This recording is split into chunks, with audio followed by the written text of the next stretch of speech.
Okay, this tool is on the Thrive assignment from today's Canvas course.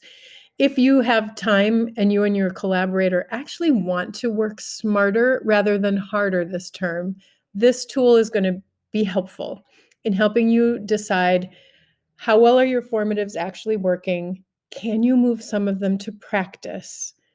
And what specifically do you want to do to improve the formative as a tool for learning? All right.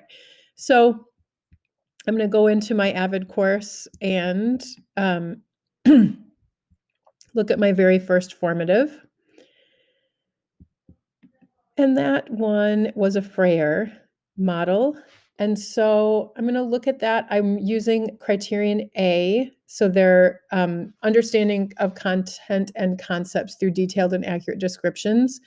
They are giving me detailed and accurate descriptions here, but honestly, it's fairly limited how much they can show me on this Frayer model. I also realize I have not created any kind of task-specific description of what a good Frayer model looks like compared to a really minimal one. Like, what would a 5-6 on a Frayer look like? So if I'm going to keep this as a formative, I'm going to want to add that. I didn't have that there. When I look at this rubric, I see that my Frayer model falls somewhere between a beginning and a using. I get some evidence that I could use to adjust teaching if they still don't know non-examples of identity. I would want to create another engagement that helped them develop that nuanced level of understanding. So I got some stuff, but there's not a ton of opportunities to monitor and support student learning through a Frayer. It's a fairly simple tool. And while it is connected with the knowledge they'll need for the summative, that connection, it's a pretty distant connection. They need to know the vocabulary word, but the skills that they're using on the Frayer model aren't actually setting them up for success on the summative. Not yet. This is a very early on engagement.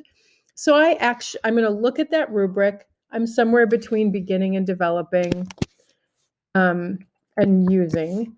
And I'm actually going to move this to formative or to practice. Instead of putting the time into zhuzhing up this formative assessment, so it's got a little more meat to it, so that the feedback is more meaningful and more valid in my grade book, I actually really just want them to do a Frayer model. And I'm going to do a better job of teaching them what a good Frayer looks like. And then I am going to build, actually already did build another formative that gets at the more nuanced levels of their understanding of identity. So that would be the next formative I would come and look at and just make sure that all of the pieces I need there are there. So I might next look at my next criterion A formative and decide I'm going to add the task specific indicator to the task. And I'm just going to go through my formatives one by one. This is great work to do with a colleague. It's a really good work to do before you jump into a new unit to decide, do we really need 20 formatives? Is all of this meaningful feedback? Or could I move some of this to practice? Can we combine some of these and have kids work on them for more than one day? So thinking through and being really intentional about and picky about what lands up in that formative category, and then putting the work in to get up to this sharing level of a formative eventually. We know what we're striving for. We know that we want peer and self-assessment, etc. So I'm either going to use this tool to help me boost my formatives, or I'm going to use this tool to help me move a formative back into the practice category where it probably belongs, and then zhuzh up my formatives that I keep in my formative category so that they're really good, valid data at the end of the course.